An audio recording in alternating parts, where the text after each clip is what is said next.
ತುಂಗಾ ತೀರದಿ ನಿಂತ ಶ್ರೀ ಗುರು ರಾಘವೇಂದ್ರ ಸ್ವಾಮಿ ಜ್ಯೋತಿಷ್ಯ ಮಂತ್ರಾಲಯದಲ್ಲಿ ತಮ್ಮ ತಪೋಶಕ್ತಿಯಿಂದ ವಾಕ್ಯ ಸಿದ್ಧಿ ಮಂತ್ರಸಿದ್ಧಿ ಪಡೆದಿರುವ ಪಂಡಿತ್ ಶ್ರೀ ಅಪ್ಪಟಾಚಾರ್ಯರು ತಾಂತ್ರಿಕ ಜ್ಯೋತಿಷ್ಯರು.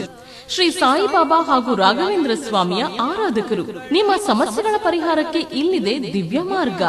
ಡಿವೋರ್ಸ್ ಪ್ರಾಬ್ಲಮ್, ಅನಾರೋಗ್ಯ, ಪ್ರೇಮ ವಿಚಾರ, ಸಂತಾನ, ಸಾಲಬಾಧೆ, ಕೋರ್ಟ್ ಕೇಸ್, ವ್ಯಾಪಾರ, ಮಾಟ ಮಂತ್ರ ತಡೆ, ಶತ್ರುಕಾಟ, ಕೌಟುಂಬಿಕ ಕಲಹ, ಇನ್ನೂ ನಿಮ್ಮ ನಿಗೂಢ ಗುಪ್ತ ಸಮಸ್ಯೆಗಳಿಗೆ ಶ್ರೀ ರಾಘವೇಂದ್ರ ಸ್ವಾಮಿಯ ಮೂಲ ಬೃಂದಾವನ ರಹಸ್ಯ ಬಲಿಷ್ಠ ಪೂಜಾ ಶಕ್ತಿಯಿಂದ ಕೆಲವೇ ದಿನಗಳಲ್ಲಿ ಶಾಶ್ವತ ಪರಿಹಾರ ಶತಸಿದ್ಧ. ವಿಶೇಷ ಸೂಚನೆ: ಅಲ್ಲಿ ಇಲ್ಲಿ ಕೇಳಿ ಎಲ್ಲೂ ಪರಿಹಾರವಾಗದ ನಿಮ್ಮ ಸರ್ವ ಸಮಸ್ಯೆಗಳಿಗೆ ಇಲ್ಲಿದೆ ದಿವ್ಯ ಮಾರ್ಗ. ನಂಬಿಕೆಟ್ಟವರಿಲ್ಲವೋ ಈ ರಾಯರ. ನೀವು ಬಯಸುವ ನೆಮ್ಮದಿಯ ಜೀವನಕ್ಕಾಗಿ ಒಮ್ಮೆ ಸಂಪರ್ಕಿಸಿ ಶ್ರೀ ಗುರು ರಾಘವೇಂದ್ರ ಸ್ವಾಮಿ ಜ್ಯೋತಿಷ್ಯ, ಪಂಡಿತ್ ಶ್ರೀ ಅಪ್ಪಟಾಚಾರ್ಯರು. ಫೋನಿನ ಮೂಲಕ ಪರಿಹಾರ. ಮೊಬೈಲ್ ಸಂಖ್ಯೆ 9008111181. ಎಲ್ರಿಗೂ ಕೂಡ ನಮಸ್ಕಾರ. ನಿಮ್ಮ ಪ್ರೀತಿಯ ಶ್ರೀಹರಿ ಜ್ಯೋತಿರಾಯರು ಚಾನಲ್ಗೆ ಸ್ವಾಗತ. ಈಗಾಗಲೇ ನಿಮಗೆ ತಿಳಿದಿರೋ ಹಾಗೆ ಒಂದು 15 ದಿವಸಗಳು ಆಯಿತು ಚಾತುರ್ಮಾಸ ಪ್ರಾರಂಭವಾಗಿ. ಇನ್ನೂ ಒಂದು 3-3.5 ತಿಂಗಳುಗಳ ಕಾಲ ಚಾತುರ್ಮಾಸ ಚಾಲ್ತಿಯಲ್ಲಿ ಇರುತ್ತೆ.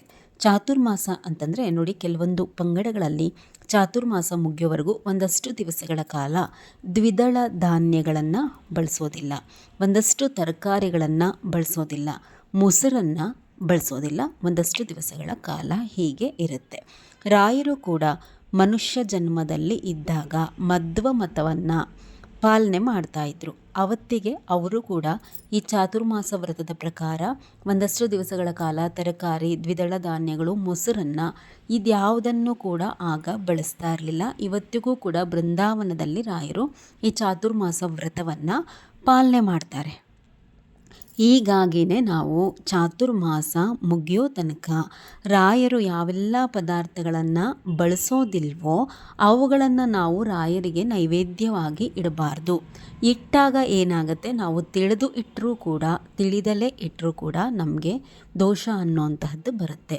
ಚಾತುರ್ಮಾಸದಲ್ಲಿ ಯಾವಾಗ ಏನು ನಿಷೇಧ ಇದೆ ಅನ್ನೋಂತಹದ್ದನ್ನು ನಾವು ಅರ್ಥಕೋಬೇಕು. ಅದರಂತೆ ನಾವು ನೈವೇದ್ಯವನ್ನು ಇಡಬೇಕು. ಚಾತುರ್ಮಾಸ ಮುಗಿಯೋ ತನಕನೂ ಕೂಡ ರಾಯರಿಗೆ ಬಾಳೆಹಣ್ಣನ್ನು ನೈವೇದ್ಯವಾಗಿ ಇಡಬೇಡಿ.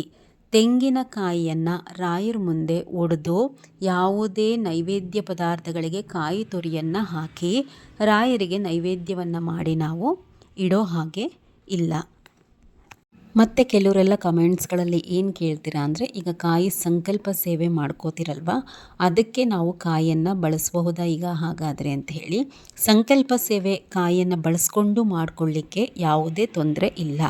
ಆದರೆ ರಾಯರ ಮುಂದೆ ಒಂದಷ್ಟು ದಿವಸಗಳ ಕಾಲ ಕಾಯಿಯನ್ನು ಒಡಿಲಿಕ್ಕೆ ಹೋಗಬೇಡಿ. ಮೊಸರಿನಿಂದ ಮಾಡಿದಂತಹ ಯಾವ ನೈವೇದ್ಯಗಳು ಕೂಡ ನಾವು ಬಳಸೋ ಹಾಗೆ ಇಲ್ಲ. ರಾಯರಿಗೆ ನಾವು ಚಾತುರ್ಮಾಸದಲ್ಲಿ ಒಂದಷ್ಟು ದಿವಸಗಳ ಕಾಲ ಈಗ ಏನು ಅಭಿಷೇಕ ಮಾಡ್ತೀವಲ್ವ, ಹಾಲು ಮೊಸರು ತುಪ್ಪ ಎಲ್ಲ ಹಾಕಿ ಪಂಚಾಮೃತ ಅಭಿಷೇಕ, ಅದಕ್ಕೂ ಕೂಡ ನಾವು ಮೊಸರನ್ನು ಬಳಸೋ ಹಾಗೆ ಇಲ್ಲ. ಆದರೆ ಏನೇ ದ್ವಿದಳ ಧಾನ್ಯಗಳ ನಿಷೇಧ ಇದ್ದರೂ ಕೂಡ ಹೆಸರುಬೇಳೆ ಮತ್ತು ಕಡಲೆಬೇಳೆಗಳಿಗೆ ಯಾವುದೇ ನಿಷೇಧ ಇಲ್ಲ. ಹೆಸರುಬೇಳೆ ಮತ್ತು ಕಡಲೆಬೇಳೆಯನ್ನು ಬಳಸಿ ನೈವೇದ್ಯವನ್ನು ನೀವು ರಾಯರಿಗೆ ಮಾಡಬಹುದು. ಶಾವಿಗೆ ಪಾಯಸಕ್ಕೂ ಕೂಡ ಯಾವುದೇ ಅಡ್ಡಿ ಇಲ್ಲ. ಅಂದರೆ ಏನೇನು ನೈವೇದ್ಯ ಇಡಬಹುದು ಅಂತ ಹೇಳ್ತಾ ಇದ್ದೀನಿ ನಾನು. ಹೆಸರುಬೇಳೆಯನ್ನು ಬಳಸ್ಕೊಂಡು ರಾಯರಿಗೆ ಪಾಯಸವನ್ನು, ಅದೇ ಹೆಸರುಬೇಳೆ ಮತ್ತು ಬೆಲ್ಲ, ತುಪ್ಪದಲ್ಲಿ ಹುರಿದಂತಹ ದ್ರಾಕ್ಷಿ ಗೋಡಂಬಿಯನ್ನು ಬಳಸಿ ಮಾಡ್ಕೊಳ್ಳಿ. ಕಾಯಿ ಕೊಬ್ಬರಿಯನ್ನು ಬಳಸಬೇಡಿ. ಶಾವಿಗೆ ಪಾಯಸ ಹಾಲಿನಲ್ಲಿ ಮಾಡಿ ಇಡಬಹುದು. ಅದನ್ನು ಬಿಟ್ಟರೆ ಕಡಲೆಬೇಳೆ ಕೋಸಂಬರಿ, ಹೆಸರುಬೇಳೆ ಕೋಸಂಬರಿ ಬಳಸಬಹುದು. ಸೌತೆಕಾಯಿಯನ್ನು ಕೂಡ ಬಳಸಬಹುದು. ಕೋಸಂಬರಿಗೆ ಅಡ್ಡಿ ಇಲ್ಲ. ಆದರೆ ರಾಯರಿಗೆ ಕೋಸಂಬರಿಯನ್ನು ನೈವೇದ್ಯವಾಗಿ ಇಡುವಾಗ ಉಪ್ಪು ಮತ್ತು ನಿಂಬೆ ಹುಳಿ ಮತ್ತು ಹಸಿರು ಮೆಣಸಿನ್ಕಾಯಿ ಇದ್ಯಾವುದನ್ನು ಕೂಡ ನಾವು ಬಳಸೋ ಹಾಗಿಲ್ಲ. ಇದೆಲ್ಲ ಬೇಡವೇ ಬೇಡಪ್ಪ ಗೋಜು, ಯಾವಾಗ ಯಾವ್ದು ನಿಷೇಧ ಇದೆ ಅನ್ನೋಂತಹದ್ದು ಗೊತ್ತಾಗೋಲ್ಲ. ಪ್ರತಿನಿತ್ಯ ನಾವು ನೈವೇದ್ಯ ಇಡ್ತೀವಿ ರಾಯರಿಗೆ ಅನ್ನೋಂತಹದ್ದಾದರೆ ಪ್ರತಿನಿತ್ಯವೂ ಕೂಡ ರಾಯರಿಗೆ ಕಲ್ಲು ಸಕ್ಕರೆಯನ್ನು ಚಾತುರ್ಮಾಸ ಮುಗಿಯೋ ತನಕ ಇಡಬಹುದು. ಕಲ್ಲು ಸಕ್ಕರೆ ತುಂಬ ಶ್ರೇಷ್ಠ.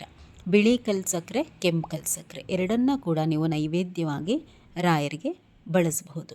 ಚಾತುರ್ಮಾಸದಲ್ಲಿ ತರಕಾರಿಗಳ ಬಳಕೆ ನಿಷೇಧ ಇರುತ್ತೆ, ನೋಡಿಕೊಂಡು ನೈವೇದ್ಯವಾಗಿ ಇಡಬೇಕು. ಮತ್ತು ಹೊಸದಾಗಿ ಯಾರೆಲ್ಲ ನೋಡಿ ರಾಯರ ಪೂಜೆಯನ್ನು ಪ್ರಾರಂಭ ಮಾಡ್ಕೊಂಡಿದ್ದೀರಾ, ಈ ಚಾತುರ್ಮಾಸದ ಬಗ್ಗೆ ಅರಿತು ನೀವು ಮನೆಯಲ್ಲಿ ಇದನ್ನು ಪಾಲನೆ ಮಾಡಲಿಕ್ಕೆ ಹೋಗಬೇಡಿ.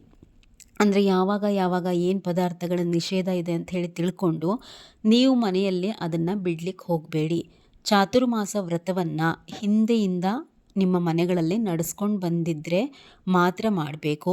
ಹೊಸದಾಗಿ ಮಾತ್ರ ಯಾವುದೇ ಕಾರಣಕ್ಕೂ ನೀವು ಪ್ರಾರಂಭ ಮಾಡಲಿಕ್ಕೆ ಹೋಗಬೇಡಿ. ಇದು ನಾನಾ ತರಹದ ತೊಂದರೆಗಳಿಗೆ ಮುಂದೆ ದಾರಿ ಮಾಡಿಕೊಡುತ್ತೆ. ನೈವೇದ್ಯವನ್ನು ನೋಡಿಕೊಂಡು ರಾಯರಿಗೆ ಅರ್ಪಣೆ ಮಾಡುವಂತಹದ್ದನ್ನು ಮಾಡ್ಕೊಳ್ಳಿ. ನೀವು ಯಾವುದೇ ಕಾರಣಕ್ಕೂ ಚಾತುರ್ಮಾಸ ವ್ರತವನ್ನು ನೀವು ಹೊಸದಾಗಿ ನಡೆಸುವಂತಹದ್ದು ಬೇಡ. ನಿಮ್ಮ ಮನೆಯಲ್ಲೇ ಅವತ್ತಿನಿಂದ ನಡೆಸ್ಕೊಂಡು ಬಂದಿದ್ದರೆ ಮಾಡಿ, ಅಡ್ಡಿ ಇಲ್ಲ. ಹೊಸದಾಗಿ ರಾಯರ ಭಕ್ತರಾದಂಥವರು ಚಾತುರ್ಮಾಸ ವ್ರತವನ್ನು ಕೈಗೊಳ್ಳಲಿಕ್ಕೆ ಹೋಗಬೇಡಿ, ತೊಂದರೆ ಆಗುತ್ತೆ. ಇದಿಷ್ಟು ಕೂಡ ಚಾತುರ್ಮಾಸದ ವ್ರತದ ಬಗ್ಗೆ ಮಾಹಿತಿ. ಹೊಸದಾಗಿ ನೋಡ್ತಾ ಇದ್ದರೆ ಸಬ್ಸ್ಕ್ರೈಬ್ ಮಾಡ್ಕೊಳ್ಳಿ. ಒಳ್ಳೆಯ ವಿಡಿಯೋಗಳು ಮುಂದೆ ಬರ್ತಾ ಇರುತ್ತೆ ರಾಯರಿಗೆ ಸಂಬಂಧಪಟ್ಟಂತೆ. ನಮಸ್ಕಾರ.